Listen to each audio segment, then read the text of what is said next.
Hey, folks, welcome to another episode of Unfinished Business Television. I'm your host, Jeff Galashaw.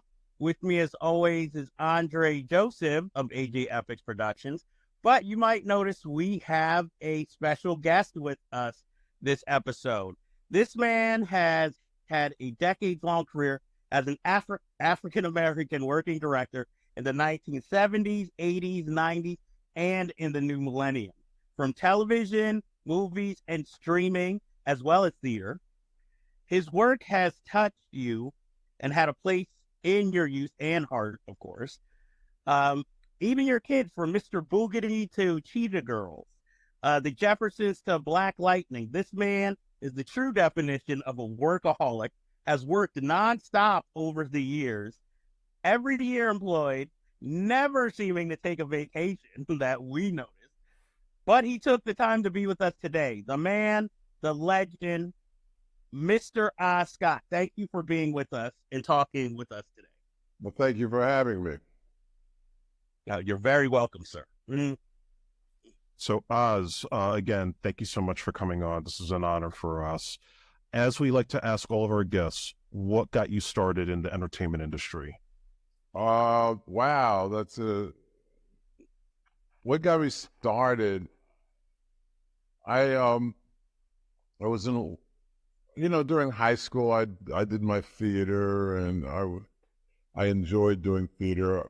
I went to see some really great plays when I was a kid. My mother took me to see closing night of a play that really affected me, which is called A Hand Is on the Gate. Roscoe Lee Brown, who eventually became a close friend, had put this together from poems with Cicely Tyson, Josephine Vermees, Gloria Foster, Ellen Holly,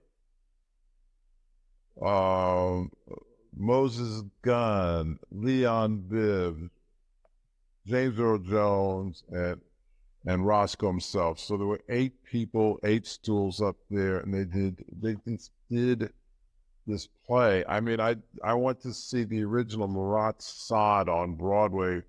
I went to see Royal Hunt of the Sun, Hal Holbrook doing Mark Twain. I went to see a lot of Broadway plays, theater when I was a kid. So I had this, and then when I was in college, I was studying. My film teacher was teaching us about Irish labor films and Argentinian labor films and Mexican films, as well as American films.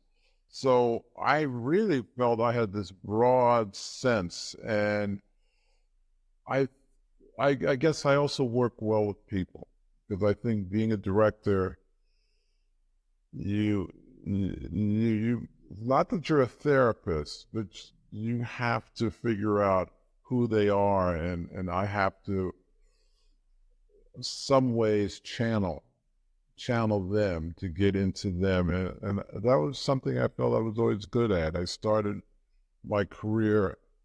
my professional career at Arena Stage, where they had an improvisational theater company called Living Stage. And I was, it's a story that I tell because it's an important story. I was there as I guess they call them interns now, they call them whatever, but I was the gopher. I was sweeping up the room at the end of the day. I was doing whatever needs. I'd doing the runs for coffee, but this company was doing improvs, and they would take it into schools and the prisons and the rehab facilities, and work with people. And we had an 8-week rehearsal process. I mean, when I say 8 weeks, I mean 6 days a week, 10 to 12 hours a day for 8 weeks. And they let me, as the young kid, we had 2 men, 3 women, and they let me participate in the training when I wasn't off getting coffee or anything. And about 2 weeks in, the stage manager was there, couldn't do it anymore. And it was like, and here I was, this 19-year-old kid. Hey, kid, do you want to be the stage manager for the group? Now, this is going to be I'll just say 1969. And it was like, you got to join the union and you're going to make, at that time, $201 a week was a lot of money. And I was like, oh, shoot. I'm busy now. I'm gonna put the revolution off a little bit so I can make this money. So I took the job, and I was on that job for 2 years. Now, the thing about theater is that $201 a week, which people may say, oh, that's not a lot of money. Back then, it was a lot of money. Could only last. We did 8 weeks of rehearsals. We did about 2 to 3 months of performances, and then you're gone. So it's like, okay, that money has to last you the rest of the year, which is the way theater, film, and everything goes. You make your money, but you don't make it for a long time. So I did that, and then I was always the sixth person as a stage manager, and the director left me, 19-year-old kid, with these really, really, really great actors to give notes.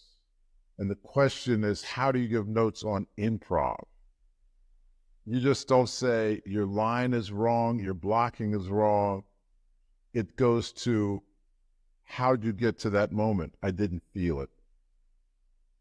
And I felt that was really good training for me, because even today, I'm doing a play here, when I'm doing television, when an actor does something and it rings false, I'm like going, how did you get there? I didn't feel it. You gotta, I believe you have to feel it. It's not, I'm not a director that says, move here, do this, pick up chair here, throw it here. It has to come from you. And as a director, you have to get in there and figure out how to allow it to come from the actor.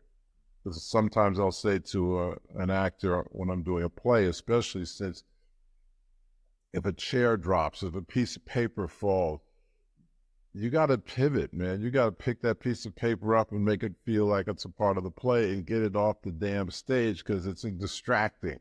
All these things just go into to who I am and where I come from. So I know I'm talking a lot, but No, this is good. I appreciate that. I came from. Yes. For Colored Girls, were you with it from, I guess, its first staging to Broadway, or were you more a part of the Broadway production? Ed Tazaki had been doing a version of For Colored Girls, which was, she had done a little self-publishing pamphlet in San Francisco the year before I met her. And it was whatever poem that came to her mind. She had musicians and she had dancers, and she would just, Etazaki Shange was a performance artist. And she would just, whatever poem came to her mind, she would just do it. And then the dancers would dance it and the musicians would play. Her sister, Ifa Baeza, was a friend of mine. When she came to New York, she drove across country with Paula Moss, who had, been one of the dancers. And Ifa, who was more the playwright, more the structuralist, said, you need to give this structure. You need to sort of codify it. You need to make it a play. And so I guess she even introduced her a couple directors. I was one, and Tazaki and I hit it off right away. So what you see as For Colored Girls today I was part of that process. They would give me all their poems. I would read them. I would say, I like this one. I don't want this one. I was sort of giving it the structure. I was laughing when somebody told me somebody got a PhD on the structure of for color girls, and I'm like, they got a PhD, man. We were just throwing that shit together, and and Shazana Beverly had gone to college with me. Lori Carlos I'd worked with at the Public Theater when I was a stage manager. So I pulled all of these women together, and our first real performance was, we did a quick version up at Yale for Zaki's cousin. But the first real performance was at a bar. So Zaki said, okay, I said, Zaki, I'll give you a hit play, but I'm not a businessman. You got to get us a venue. So she found a bar on the Lower East Side, a Puerto Rican bar that didn't have a door between the back room and where they were serving liquor and cooking the fried chicken. And that's where we did the first performances at Del Monte down on 3rd Street in the Lower East Side. And I got Woody Keene to come see it. And I'm telling you, we were like, I gave Lori Carlos the poem Sorry the day before. Okay.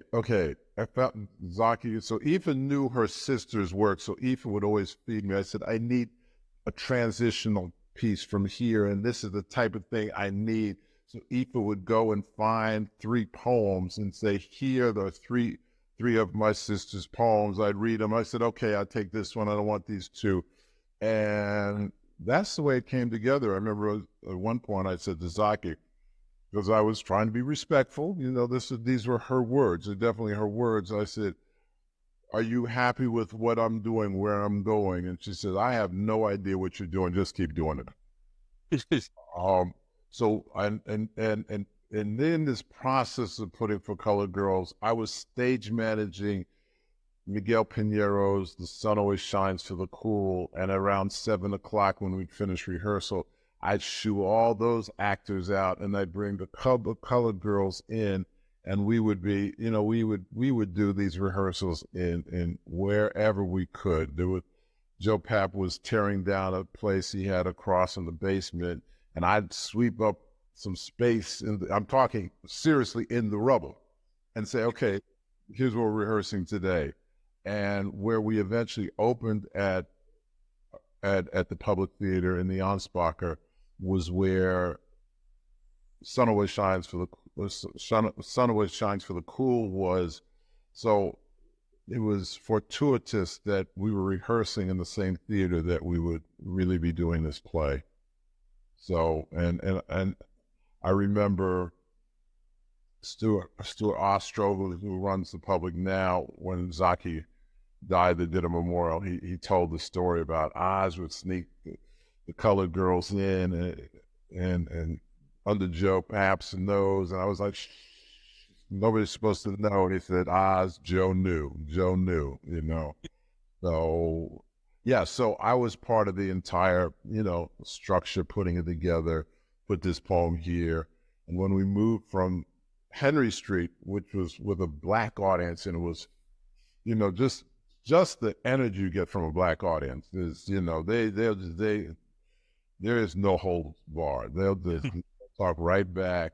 That was great. Then we moved to the Public, and then you had a white audience, and it's trying to find the play. And I remember Joe one time saying, "Why don't you just have the women come on one at a time and just do the poems and don't do all the?" And so I tried that one night, and it was like, oh no, I can't do this. There's one of his guys said, I just tried what Joe did. Where's Joe? And they said, he's gone for 2 days. I said, okay, I got to change it because it doesn't work. And the guy said to me, no, let Joe see it.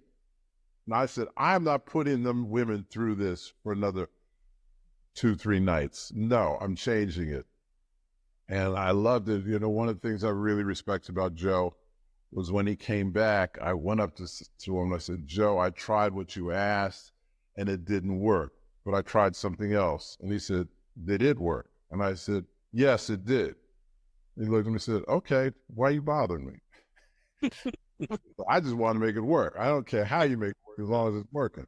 And he walked away. But yeah, no, so that was the whole process. That was the beginning process of how For Color Girls came together. So when somebody said they got their PhD off of the structure, that was like up in here going, see it put that there, because originally, so Lonnie Davis, who was a very close friend of Zaki, we were going to use some of her poems in it, and then Solani pulled out, and then actually Guyland Kane, who created the Last Poets, I was going to put a male voice in there, and then he said some stupid stuff, and Zaki said, no, we ain't using him, so Wow. it all fell together. Well, I know you filmed it for PBS, an American Playhouse. Since I never got to see one of the original productions, I was too young, or not born. I'm just wondering, did the American Playhouse version, was it that different, or what? Or did you have to more visualize it for the American Playhouse? I had to visualize it. I had to visualize it. It's a bit, because you were talking about, you had Brent Jennings on, and Brent Jennings was in there. And when we did Somebody Almost Walked Off with All My Stuff, and this is a very important thing, that when I did For Color Girls, I said to the women, the guys, because some people said, oh, it's it's terrible about, how women talk about men and this and that. I said, no, you love this guy. Because if you did not love him, the play would be about 2 seconds long, like, F you, I'm out. If you spend an hour and 15 minutes is how the play, there's got to be something about this guy that's worth going after him, worth talking to him. And when we're putting so we threw some guys in the television version for the American Playhouse, and Brent and I said, okay, Alfre Woodard is doing Somebody Almost Walked Off with All My Stuff, and I gave Brent, I put him down. We were doing a Juneteenth backyard party, and I put a table out there, and I put a whole bunch of money in the middle, and I gave these 4 guys cards, and I had Brent standing on a full house, and she's trying to get his attention. And he's like, baby, hold on, baby, hold on, and she goes into the poem, and she does the poem. Somebody Almost Walked Off with All My Stuff. And I said, at the very end of that poem, I want you to lay your cards down, pull that money in, and turn to her. And if you watch it, Alfre does this wonderful, this poem that's full of anger and this and all that. And he just turns to her and says, what you want, baby? And she just melts. Wow. Because, when the play is done from love as opposed to hate, if you hate somebody, and I'll be very honest, the movie, I was annoyed at the movie because what Zaki and I were trying to do, it was about these women. It was about what women allow to happen. It's not about, in the rape sequence, which was brutal. And I was like, oh my God, she met this guy on the street and brings him home and he rapes her. I said, no, the poem is a friend can be a rapist too. It was just about somebody you work with in the workplace that who doesn't stop when you say no, who doesn't, but the next day he comes to work like ain't nothing happened. That's different from somebody you just met on the street. Mm-hmm. So we were trying to talk about what these women allow to happen as opposed to what's perpetrated on them from outside, and the thing Zaki was always adamant about, somebody said, oh, you talk about men so bad. Oh, hey, sometimes we need to be talked about, but it's also, a tap on the shoulder, brother. Get yourself together. Get yourself together.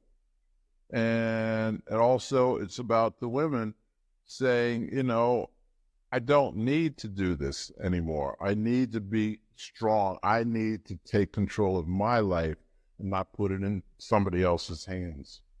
Up until the late 70s, everything you did almost pretty much was theater.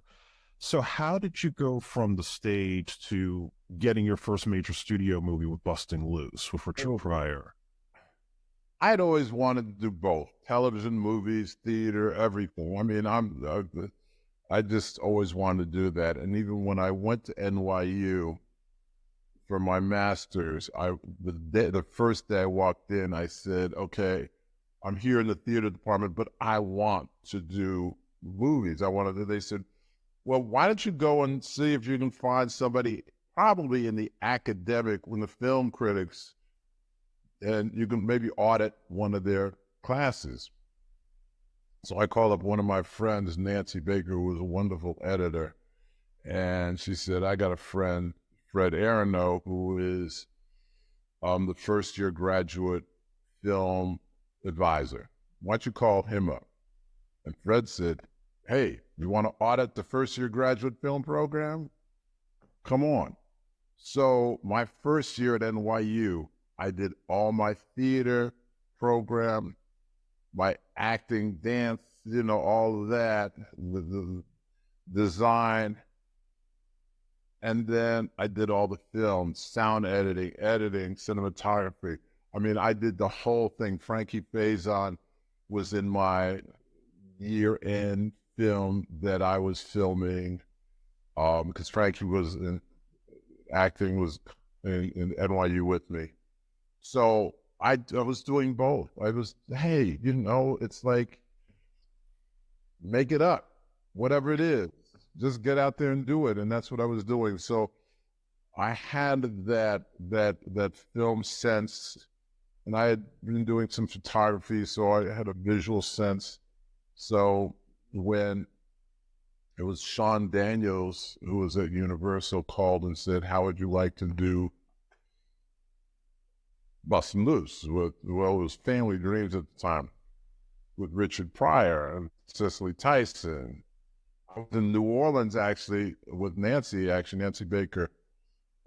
We were doing she was doing a documentary that wasn't working well, so I had gone down there for like a week to sort of come up with some ideas and put it together and help structure it. And I got this call. And of course, from film school, the one thing I learned was I need to read the script. And they said, oh, we'll have the script out to you. We'll message it to you. And I hung up the phone. Of course, I was like, I was screaming.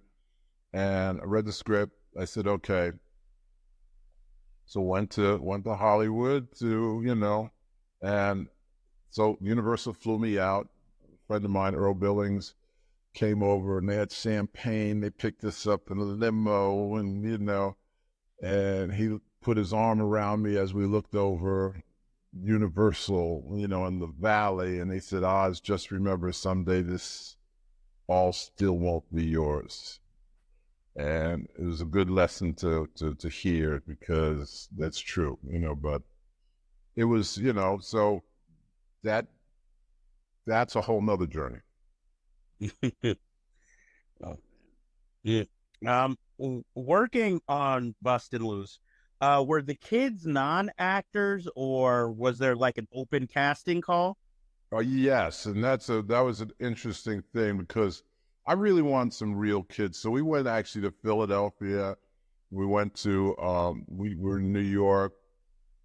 I was talking to one of the kids who I'm checking into Soho, one of the Soho hotels, and I hear, Mr. Scott, and I turn, and it's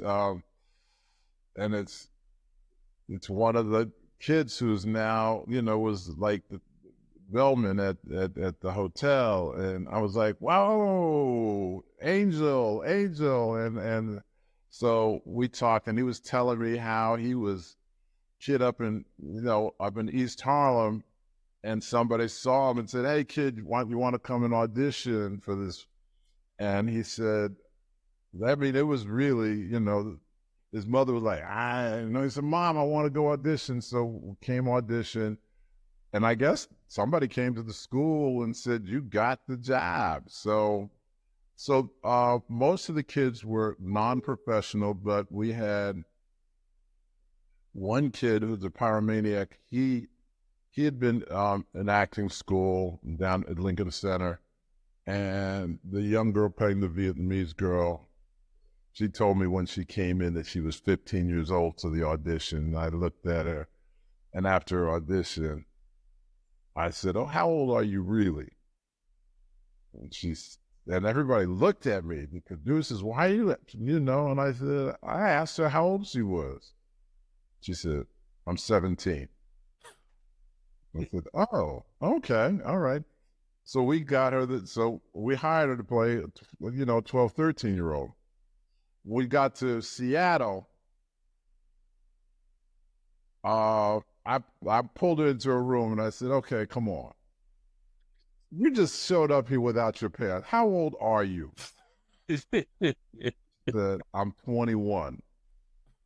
She turned out to be 26, 27 years old. Wow. And she had been on Broadway as the replacement in Chorus Line. Oh, man. Yeah.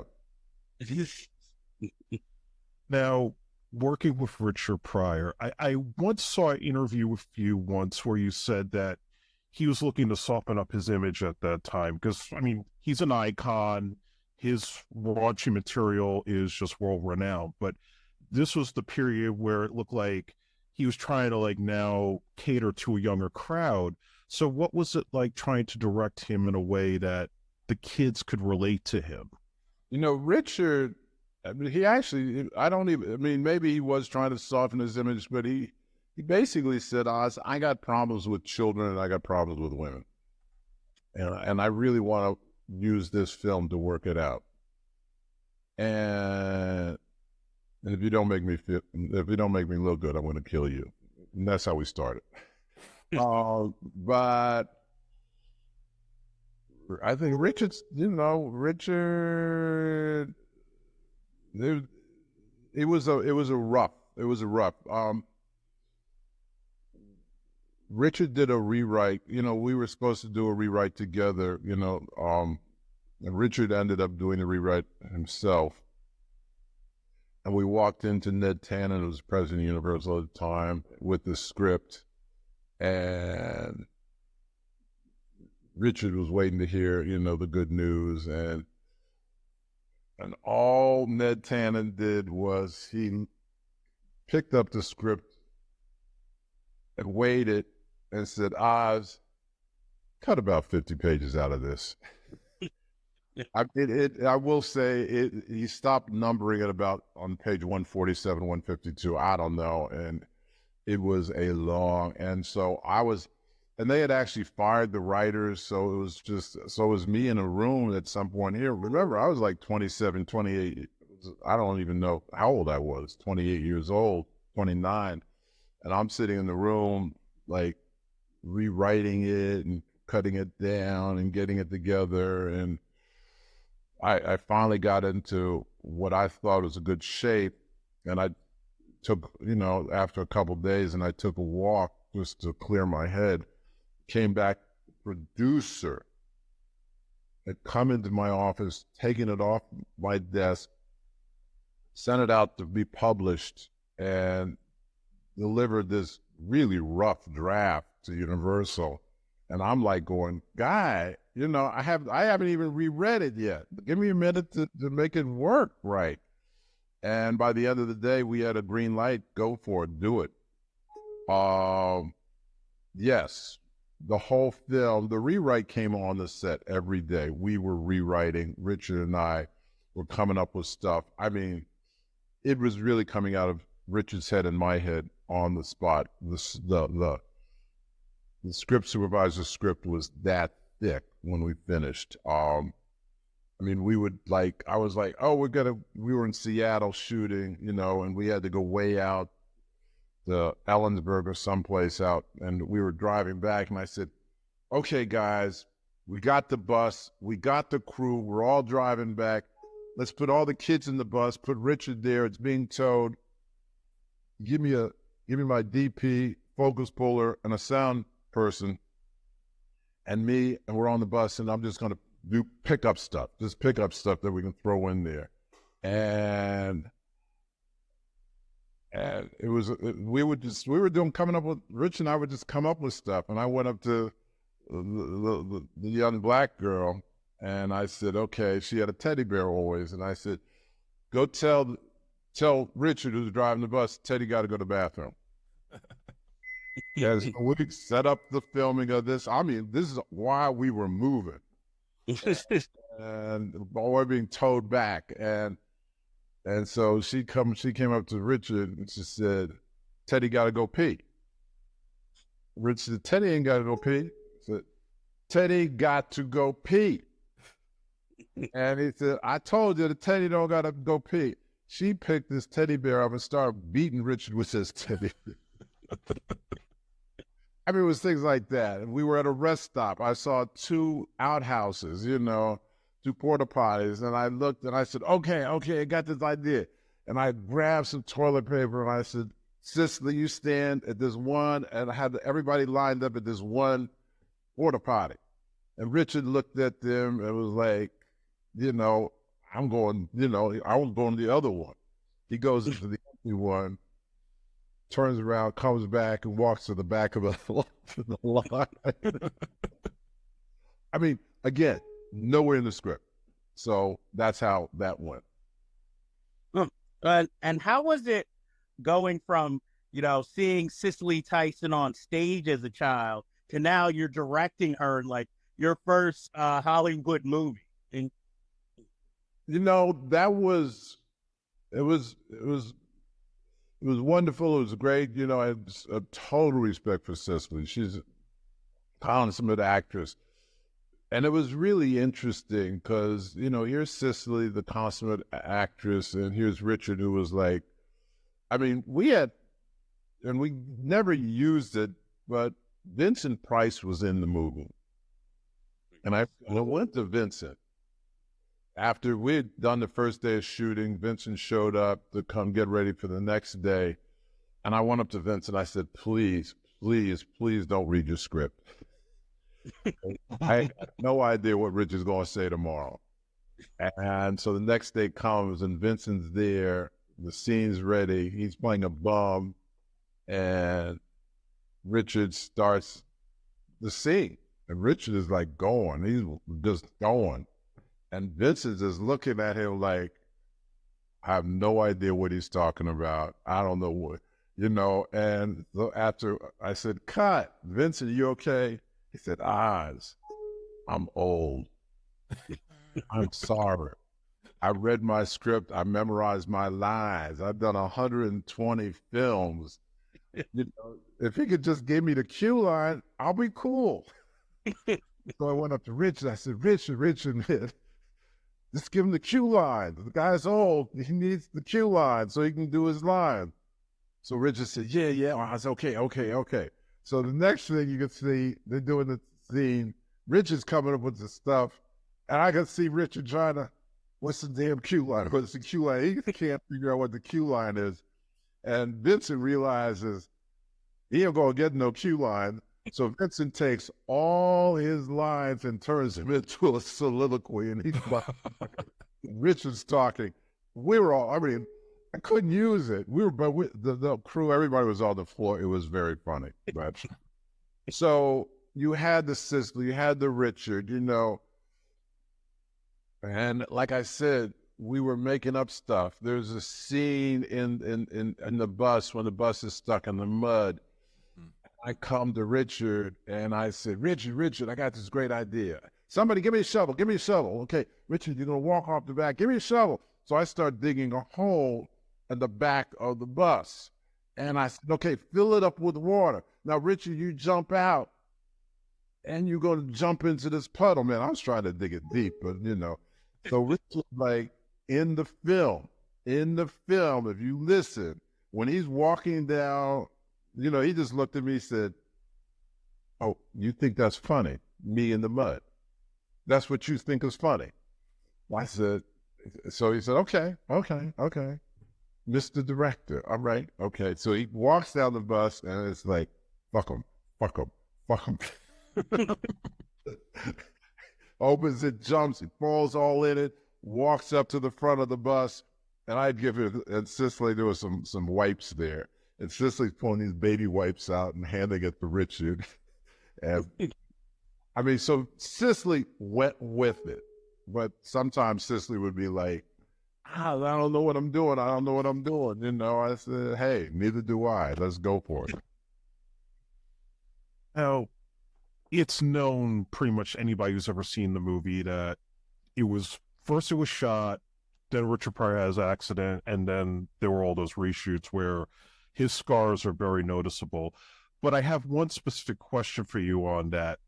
The scene, once they get to the farm, there's that beautiful scene with him and the pyromaniac, where the pyromaniac's telling his whole story of what happened to his family. Right. Did you direct that, or was that during the reshoot period? Because it's just the fact that he had the accident seemed pretty ironic to have that. Well, you don't know the half of the stuff we had to pull out that was burn related. There was a place where the bus is stopped and he puts his hand on, he's like yelling at somebody, puts his hand on the hood of and burns himself. And there was a lot of, remember, Richard told me this story that he was a pyromaniac when he was a kid. Again, I'm telling you, this was a lot of Richard's life. Each of these kids represented a part of Richard. Richard was, his father, his grandmother, I guess, had a whorehouse. So there was the prostitute. He was a pyromaniac. I mean, there was all these things. I mean, he told me some stories that were just like chilling of when he was growing up. So that whole, and that scene when the kid, burning his lighting matches and throwing in the hay, Richard didn't tell me, but he had gone to the prop man and had him put sterno on the top of his hat. So when he's eating out, he puts the hat on and it's burning. And I yelled, cut. And Richard said, why are you cutting? I said, your hat's burning. He said, I know. I said, I had them do this. I said, Richard, you got to tell me I'm directing. You can't just, So if you look at it, you'll see some. I think he singed his hair. His hair is burning, on the top of his head. And that's his hair. Most of the emotional stuff. I mean, 85%. Yeah, no, we shot before. It was more the filler that came later. Being with the young girl who was a prostitute, all of that, no. Another thing about the movie that stands out, because there's so many beautiful moments and everything is just, because we grew up on this movie and it's like one of rare Richard Pryor gems that really still stands out in our minds. But one thing that makes it stand out is that soundtrack by Roberta Flack. And just, were you involved in the making of that? Because that really, to me, embodied like the early 1980s, the late 70s. A really good friend of mine. He became very close with Mark Davis, who put that together. And just a piece of information. Tisha Campbell came up to me one time and said, I was one of the kids backing up Roberta on that. Oh, wow. That was an interesting piece of information. I'm not really. That was David Franklin, who was Richard's manager, was also managing Roberta Flack and Peebo Bryson back then. A lot of that was given. was put together. But one of the things that Universal was very upset with at the film was it had so much heart. They just said, we just want a balls out comedy. We just want them to be funny. And Michael Schultz, who did some of the reshoots, came up to me once and said, okay, they're mad at me now too, because I couldn't get away from the heart of the film. Is that the reason why? Because this movie really, it should be PG for the most part, even with some of the darker themes, but it has an R rating. Was that? We were told not. I said, I can get it a PG, and I was told a PG, the kids aren't going to come, and R leak into the theater. That's exactly what I was told. Wow. It's a PG. That's crazy. I would say, obviously, for us at least, Bustin' Loose is a childhood classic, but also you directed kind of another classic for children called The Cheetah Girls. I was wondering, how did that project originate with you at the helm? Did it have anything to do with your relationship with Disney, with Mr. Boogedy and Mr. Boogedy Rides Again? Now, just again, this was something interesting. When we did Mr. Boogedy, that was 8045, the producer came to me and said, Oz, I just found out that you are the first Black director to ever work at Disney. Said, should we use this in our ad campaigns? And I said, if I were you, I'd be embarrassed. No. So I blocked that because I was like, no. So this Cheetah Girls came almost 10, 12 years later, new regime. Deborah Martin Chase, who knew me from a while, and brought me in. A number of directors had turned it down. I came in, and again, I sat down with the writer and I said, okay, and it's funny because my daughter who's directing now, my son is producing now. I remember when they were kids, I gave them the script to read. And I said, okay, read it, tell me what you think. And they both said, nothing happens for the first 25, 30 pages. I said, you're right. Exactly. And so I'd gone in there and told the writer, let's lose the beginning, let's get going into it. We did a lot of work on getting that script in shape. And I remember the young exec at the time saying, I did not know why we picked this film up. I was not for it, but watching what you're doing with it, I get it now. So this interesting thing that happened was, the next day, we turned the script in to Gary Marsh, the head of Disney Channel, and they turned to me and say, we like the original script better. And they turned to this young exec and they said, what do you think? And she says, these are her words, I tend to agree.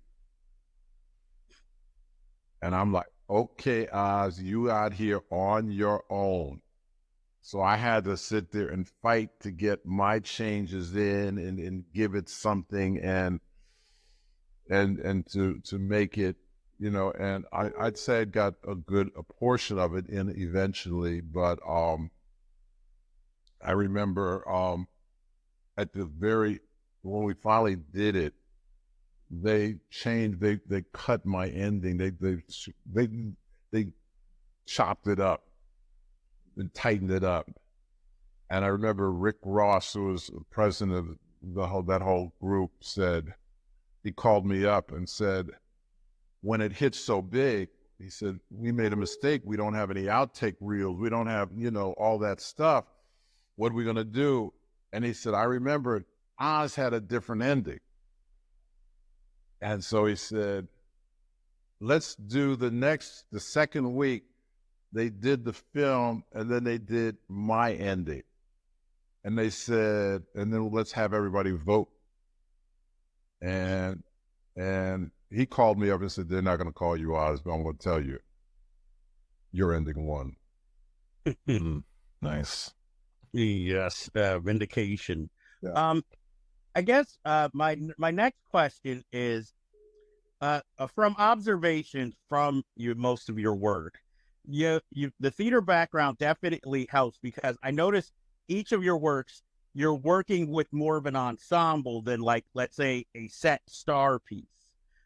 And I was just wondering, since a number of your projects you're working with younger actors, do you find you can use the same direction you would give to an experienced actor to maybe a younger actor who is maybe not as experienced or has a certain style or know about characterization as much?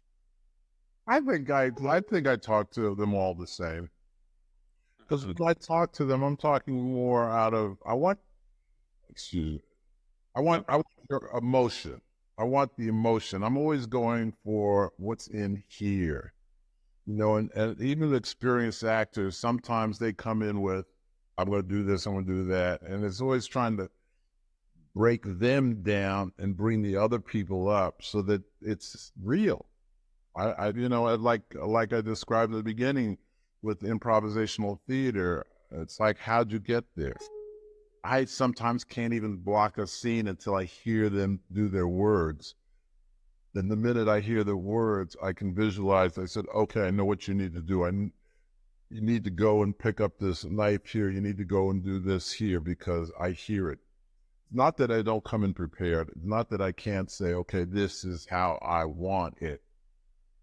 But I want to feel what comes from them to make it feel natural for them because, we have like 5, 10, 15 minutes to rehearse. We ain't got a lot of time. So I need to make it feel that they know what they're doing and it's also coming from them as opposed to coming from me. Okay.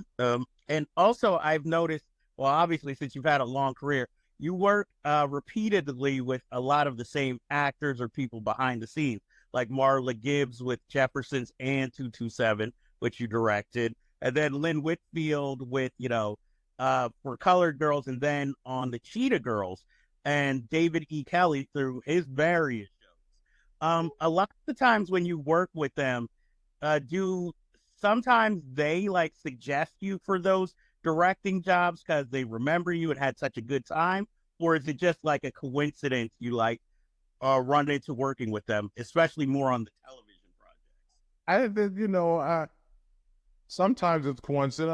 I knew Lynn, so when I did Cheetah Girls, I needed a mother, Lynn was perfect. I mean, it's funny, Jack Kay was over at the house the other day and I was doing a TV movie and I needed somebody and Jack Kay, Jack Kay had the name value. And so, yeah, I'll do it. So,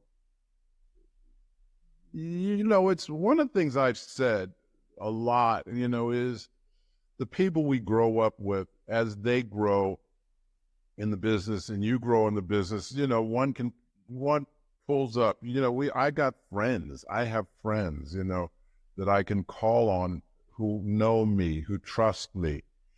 It's I don't want to use the word payback, but it's, pay it forward, pay it back, come on, I'll help you here, you help me there. People call me up and say, Oz, I need this. I'm there for them, I got my friends. These are my people. I grew up with them. I know our time is limited, but I have just one last question for you, Oz. So, looking at your resume for these last several decades, I mean, Hill Street Blues and Archie Bunker's Place, Agents of S.H.I.E.L.D., Lois and Clark, like, you're still active. You've been doing the television game now for God knows, like, since we were little kids, right? And now we're seeing a period where there's a whole explosion of Black filmmakers that are making major studio movies, making films for streaming, obviously doing television, where that really wasn't so much the case in 1981 when, you had Bustin' Loose, but the only other filmmakers around that were of color were guys like Michael Schultz, maybe Bill Duke. So where do you think the industry, have you seen changes in the industry from when you started to now? And do you feel like there's some things that haven't changed in the industry when it comes to Black filmmakers? Yeah, I mean, I think there's definitely, there's so many more people behind the camera. Village Roadshow came to me about 2-3 years ago and said we want to bring back blaxploitation, and I said I'm not interested. It's been done. It's back there. Blaxploitation was good for us back then because it gave us opportunities. It gave us opportunities to learn. Don't get me wrong, I'm not putting down blaxploitation, but I said let's see where it goes. I don't want to just go back and I don't do Black Caesar, I don't want to do, Superfly's been redone, Shaft has been redone. We have wonderful writers now who got trained. We've got wonderful directors who've been trained. We have, we just have we got actors, we have technicians. Let's not forget, we have cinematographers, we have grips, we have gaffers, we have people, how do we, make it blossom? And so they were like, okay, so I did 2 movies for Village Roadshow for Tubi, Cinnamon and Murder City. And Cinnamon just, it really hit all those right spots. They have Pam Grier in it, they have Damon Wayans in it. It had a little the throwback, but there was something about today. I said, what is it about today? When I heard sometimes they'd come up with music that was reminiscent of, I said, no, man, we got great musicians. Where are we going? I want to know, like when I did Play, the hip hop story, I went to Kurt Farquhar and I said, I'm not interested in you giving me, rap that's a year old. I'm not interested in you giving me rap that's current. Where is it going to go in 5 years? That's what I want you to be thinking about. Because, the language changes so quickly. Let's make up stuff. Shoot, because let's push the, the vernacular, and that's not just go back into it. And it was funny because he came to me with one rapper, a bus driver, who was rapping to a classical flight of the Bumblebee, and I was like, "Whoa, that's interesting." Yeah, it happened to be his nephew, but it was, I said, let's go for something. Let's not just, I just don't want to do, old stuff just to do old stuff. So that's the way I think. That's the way I think we all should be thinking. How do we push the envelope? And, for Colored Girls was pushing the envelope of, of theater. I mean, it changed a lot of theater. People say, well, it's iconic. One of the great things I always talk about is Entertainment Tonight. When it first started, I had 2 photographs in their opening credits. Busting Loose with the Klansman, and that Klansman story is a great story. And I did that, and for Colored Girls was for the first 2 years of Entertainment Tonight. If you look at it, those were in, because they're iconic moments. I gotta tell the Klansman. Please, I would love to hear it. Hey, we can't leave us hanging. We had written, the writers had written it before I showed up. Richard had written, I had written, and nobody could figure out how to make the Klan funny. And so one day, the producer came to me and he said, Oz, you got to shoot the Klan scene next. And I said, what are you talking about? I don't have it. I don't know what it is. He said, Oz, you got to shoot it next. And I said, why do I have to shoot it next? And he pointed to the call sheet. It's right here. This is what you're shooting next. You got to shoot it. So I said, oh, okay. We were out in the country, and I said, everybody take 15 minutes. And he looked and said, what do you mean take 15 minutes? I said, take 15 minutes. I got to figure this out. So I walked off into the woods, and I found that fork in the road. And I come running back, said, okay, I got it. Okay, Richard, you're coming down this. This is Braxton's, you in the worst part of Philadelphia, you in the worst part of Camden, and you coming down, and you the baddest dude out here in the woods. And then I said, give me the Klansmen, give me some torches and give me the flag and whatever. And so I had them coming down, and that was one take. So I said, in Western Dolly, I said, Richard, we're going to do it, and I'm going to time it so that you come down and that you lead in the Klan to the woods. And Richard, I'm telling you, all these lines were just made up on the spot. Richard coming down said, I'm Mrs. Braxton's favorite son, Joe motherfucking Braxton. He's coming down. The Klan fell in perfectly with him. And there he's walking through the woods, leading the Klan. And he looks around, and he just turns to the Klansman and said, bitch is going to send me to get a motherfucking piece of push. And he realizes where he's at, and he pulls that hat down, all on the spot. We go back to the bus that night, and we're shooting him coming back with the Klan. And I'm like going, oh, okay. I said, Richard. I mean, a lot of this was coming out of my head. And I'd say, okay, Richard, now everybody in the bus is blind. Everybody's in the bus is blind. Okay, kids, everybody's blind. So Richard, bring the guy, so he brings the Klansmen on, and they said, they're blind. And Cicely's looking at us. She's mad at this point. Cicely's like, these dudes, what are they doing? And she just got a big attitude. And he looks at her and said, except her. And he pulls the Klansmen off the bus. And I go to Richard and said, I'm done. I don't have anything else. Say something to him. I can cut the scene together. I got enough to cut the scene together. And Richard comes up with this line on the spot. I don't know how he did it, which was, we're on our way to the Ray Charles Institute for the Blind to get that operation, the one they show on the Oral Roberts show. I know they play it in your neighborhood, in your area. And the Klansmen had one line, okay, we'll give you a push. All of a sudden, not out of calculation, but I realized giving them lines was, what is great about comedy are reactions.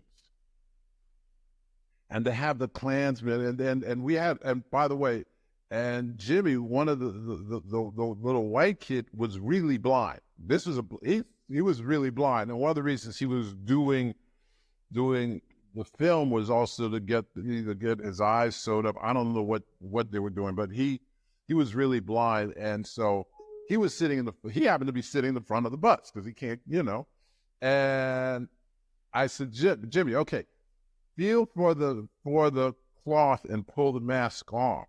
So he unmasked the Klansman. And that's when Richard gets him off the bus really quick. So, yes, these kids never acted before, and they never acted again. And actually, one of the black kid, his best friend was Gary Jordan. And Gary told me later on CSI, and Gary and I worked a couple times, he said, one of the reasons I wanted to be an actor was I saw how my boy had become, had been in Bustin' Loose, and that sort of inspired me to do this. So that's, like I said, that's what happened with Bustin' Loose. We were like, it was on the moment. You can't give them lines to be, giving lines sometimes don't make it funny, but the reactions were hysterical. It's a classic moment. Yeah. And when he kissed the KKK member, that was the icing on the cake. That, I lost it. And that was the second take. The first take, he didn't. And I looked at Richard, and I knew the one thing about Richard, when you worked with him, he played the crew. He was still performing his comedy stuff. And when the crew laughed, he knew he got it. But if you did more than 2 or 3 takes, he would go back to the old stuff, and it would be curse words and, anything to get the crew to laugh. So I knew I had 2 or 3 takes with him. So when he did the line, "We're on our way to the Ray Charles Institute," which he did, I said, "Okay, Richard," and the crew was just on the ground cracking up. And I said, "Let's do it again." And Richard looked at me and said, "What do you mean? Everybody else liked it. You didn't like it?" I said, "Let's do it again." I didn't know what he was going to do, but I knew he was going to have to top himself. So he said, "Oh, that's right. Mr. Director wants me to do it again. He's the director. I'm going to do it again because Mr. Director wants me to do it again." So he does it. He does the line perfectly. And that's when he took the man and kissed him on the lips. Oh, And said, "You're a great American and a great human being." He turned and he went back on the bus. I called cut. You could hear a pin drop with the crew. It had gone past being hysterical to being so poignant, so that nobody knew what to do. Everybody was like, "Oh my God," that was like, it was brilliant. It was a brilliant moment. And then Richard gets off the bus, and he walks right up to me, said, "So you knew. Fuck you." And he and he turned and he walked to his trailer. I knew he had, I didn't know what it was going to be. I didn't know it was going to be a kiss. I mean, I would have been glad to take credit for that, but I didn't know. Yeah. I guess my final question is, do you in fact ever take a vacation? That's my wife's question.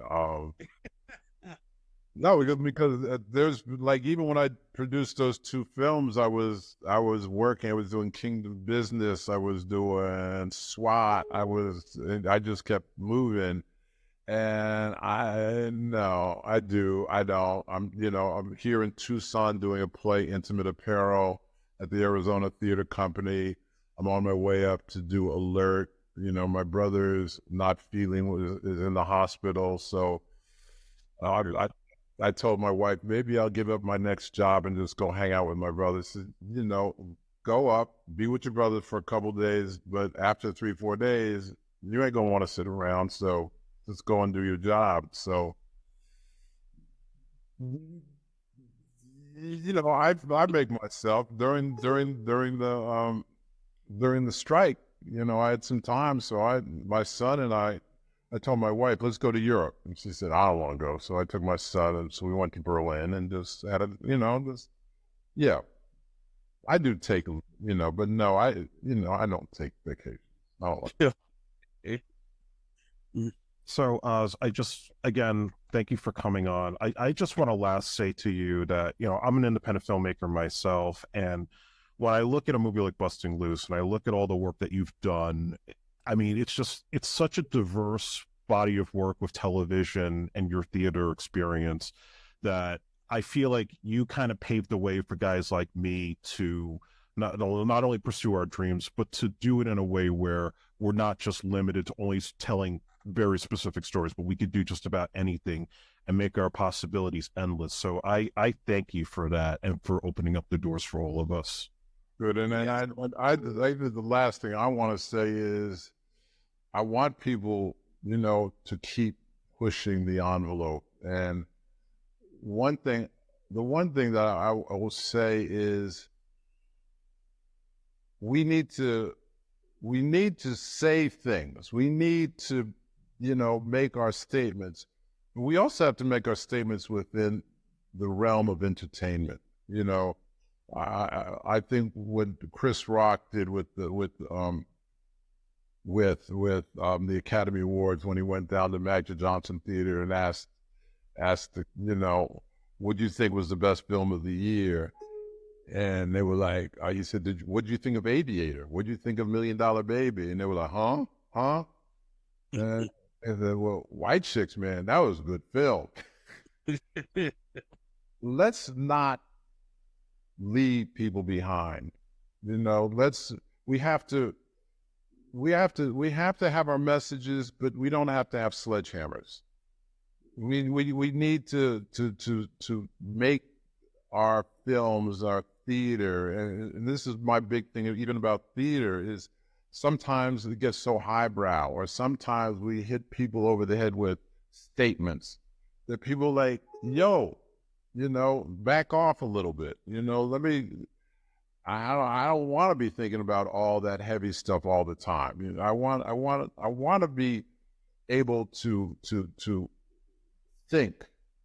And it's not that people don't want to think. They just don't want that sledgehammer of, I'm going to make a statement that's going to be deep. I want to, and if you look at white chicks, there's stuff in white chicks that, that says something. And there's things that we can say. Cheetah girls, for colored girls. Everything I do, I'm looking for, how do we, it's like, how do we laugh to keep from crying? And I think that's something, but also sometimes people have these great ideas and they don't know how to finish the statement, and sometimes it's the audience. And what we do is for the audience. Let's always remember that. It's not just for us, it's for the audience, because they are also a character in our piece. There are characters in my play because my actors respond to them. But there's also, in films, go to see a film in a theater as opposed to home, and it's a different experience because of that energy. So, that's what I want to say. Thank you very much. Now, I just want to say thank you for being a true example of artistry and definitely inspirational. And as Andre has said, we both grew up watching your work throughout the years, and it's been an honor just talking to you, hearing these stories, and hearing, like your craft. You describing your craft and experiences, and we just feel honored hearing. Well, thank you for having me, guys. Thank you. And that ends our business for this episode. But as you know, we always have unfinished business. And we want to again thank Mr. Oscott for being with us. All right. Yes, thank you, Oz. Take care.